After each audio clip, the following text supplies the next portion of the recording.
Hey everyone, welcome back to the Cunning Carton Mage channel, and I wanted to do something to fit with the spirit of the season as we enter August and get ever closer to the wonderful time that every student hates, whether college, high school, middle school, or elementary school, of going back to school. I thought it was best to start looking at some of the Strixhaven precons, specifically the two that I got. And today we're going to start with none other than the Lorehold Spirits precon that came out with Shadows of Strixhaven earlier this year. I felt this was a very fitting one to start with because what better way to start our look back at some of the precons earlier this year than with the specific deck all about looking back at the past. So, with that being said, without further ado, let's get into this. So, the main commander of this deck is none other than Quintorius History Chaser, one of the best planeswalkers to come out of the original Strixhaven set, who got his spark awakened and then also showed up in Lost Caverns of Ixalan. This specific version of Quintorius is a planeswalker that costs two colorless, a red, white, and with enters with 5 loyalty with the ability whenever one or more cards leave your graveyard, create a 3/2 red and white spirit creature. You can up for 1 loyalty and you may discard a card. If you do draw 2, then mill a card. Or you can go -4 and spirits you control gain double strike and vigilance until end of turn. Now, the backup commander for this deck is Excava the Risen Past, a 2 colorless Boros red white spirit horse 3/3 with flying and haste. The main ability of Excava is whenever Excava attacks, return up to 1 target artifact, creature, or non aura enchantment card with mana value 3 or less from your graveyard to the battlefield with a finality counter on it. It's a 1/1 spirit creature with flying in additional to its other types. So, as you can probably tell, one of the main things you're wanting to do with this deck is bouncing things back from your graveyard. So, because of that, you have a lot of cards in this specific precon that are all about either putting things into your graveyard through your discard or decent things to bounce back. Some of the cards that are decent that you'd want to try to discard are Anger, a 3 colorless red 2/2 creature incarnation with haste that has the ability of, as long as it is in your graveyard and you control a mountain, creatures you control have haste. This is a part of the 5 color wheel of the different ones of you put this in your graveyard and it gives you a specific thing if you control the specific land that it's a part of, which I very much like. There is also the Sun Titan, a 4 colorless and 2 white 6/6 vigilance giant with whenever he attacks, enters or attacks, you may return target permanent card with mana value 3 or less from your graveyard to the battlefield. There's also um Relic Retriever, a 1 colorless red 2/1 spirit monkey with first strike. At the beginning of each instep, if a card left your graveyard, create a treasure token. And then you also have the 2 other Quintorius. You have the first Quintorius of Quintorius Lore Master, uh, who is a 3 colorless red white. I almost said blue. It's not blue. What is this? Prismari? Come on. Red white 3/5 elephant cleric with vigilance, and at the beginning of your end step, exile target non-creature non-land card from your graveyard. Create a 3/2 red white spirit creature. And 1 colorless red white, tap and sacrifice a spirit, choose target card exiled with Quintorius. You may cast that card this turn without paying its mana cost. If that spell would be put into your graveyard, you put it in the bottom of the owner's library instead. And oh, that one was the Ixalan one, I believe. This is the one from Strixhaven. My apologies.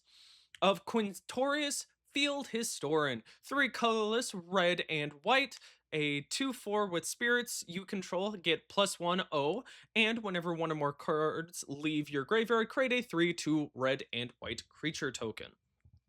So that being said, there is a decent amount of synergy in this deck focused on entirely on either putting things into your graveyard or bouncing things out of your graveyard so that you can get all the different fun interactions from Quintorius or the other cards there.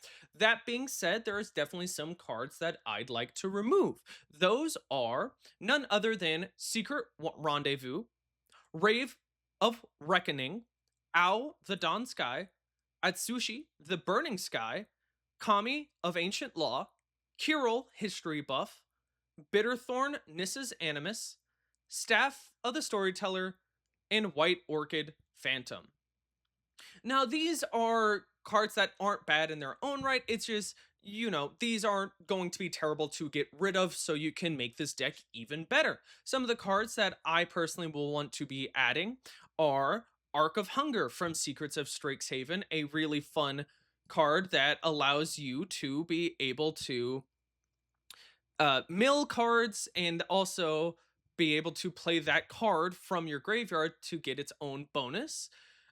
Also adding in Ghost Vacuum, a one colorless artifact from Duskmourn that you tap, you exile a target card from a graveyard, and you can pay 6 and tap to sack Ghost Vacuum to put each creature card you exiled with it onto the battlefield under your control with a flying counter, and each of them is a 1/1 spirit in addition to its other types.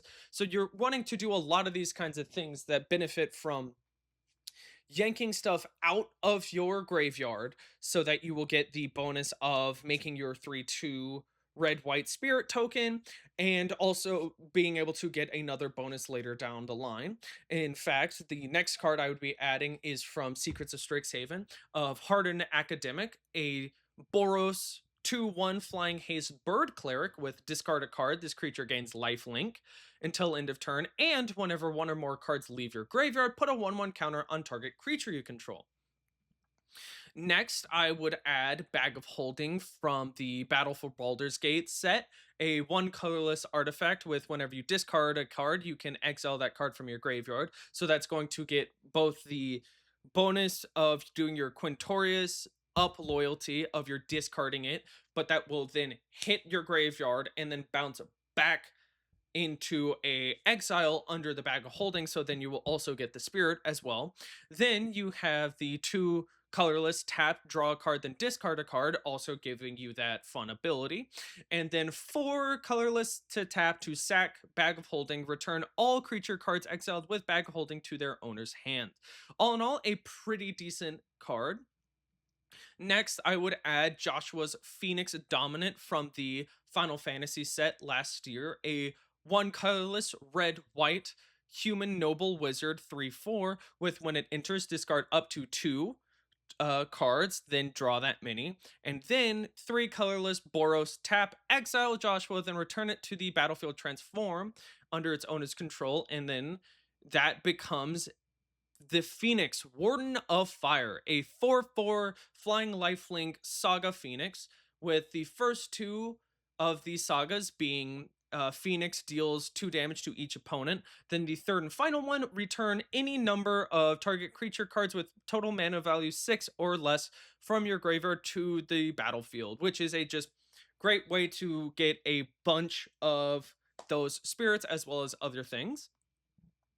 Um, I would also add in Restoration Seminar from the Secrets of Strixhaven set because being able to, bounce things back from your graveyard, specifically your non-land permanents, is never going to be terrible because, you can s- discard something decent, and unless your opponents are able to exile that or exile your graveyard or anything in that manner, you will be able to get that back each and every turn unless they counterspell it.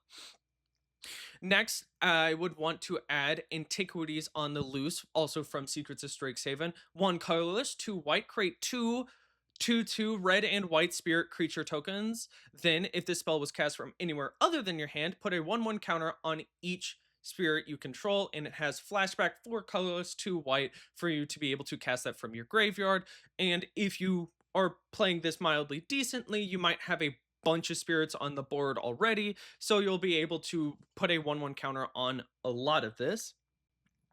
Next, I would add from the Team and T set earlier this year, Cool But Rude, which is a level up enchantment class that cost one colorless and a red. With whenever you attack, you may discard a card. If you do draw a card, then you can level it up with one colorless and a red to whenever you discard a card, this class deals 2 damage to each opponent.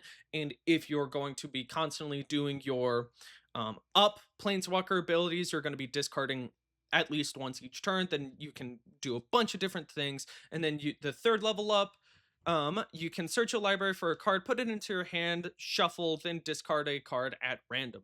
Now, for the most part, for me, whenever I'm going to be playing this deck, I'm probably always going to just get it to level 2 and not necessarily do the level 3. But if I have the sorry, if I have out Restoration Seminar already at that point, then it's going to be decent for me to just like take a gamble to see if I'll be able to bounce that back. The last but not least thing that I would want to add would be Lorehold the Historian, the Elder Dragon that came out with the Secrets of Strixhaven set, a 3 colorless red white Elder Dragon 5/5 with flying and haste. It gives each instant and sorcery card in your hand Miracle 2, and at the beginning of each opponent's upkeep, you may discard, and if you do, draw a card. Now, this is a very important thing to know with Miracle. If you want to cast a thing with Miracle, you instantly cast it when you draw it if it's the first thing you drew. It has its own set of timing and that kind of thing, and that was whole complicated thing whenever it came with when they announced Molecule Man in the Doctor Doom precon with the Marvel set, of a lot of people not necessarily understanding how Molecule Man works, or specifically Miracle, but that's just important thing to add. Now, if you wanted to go like a mildly different route with this deck, you could focus on doing a bunch of things that focus more on buffing your creature tokens. So that could include the Elspeth Stormslayer from Tarkir Dragonstorm, that could get include War Leader's Call from oh, I had it and I lost it. The Murders at Karlov Manor, which will give creatures you control +1/+1. And whenever a creature enters the battlefield under your control, it deals 1 damage to each opponent. There's a lot of different ways you can go about specifically making this deck even bigger, of focusing a lot more on bouncing things out of your yard, focusing on the discard aspect, or focusing mainly on your spirit token aspect.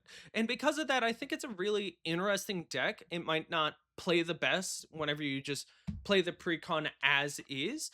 Whenever I played it, it did pretty decently on its own. I'm still mildly struggling with the specific of like discarding things because I really like my hand a lot of the time, so I struggle with that. But I think it's a pretty fun deck to play, and I very much enjoyed it.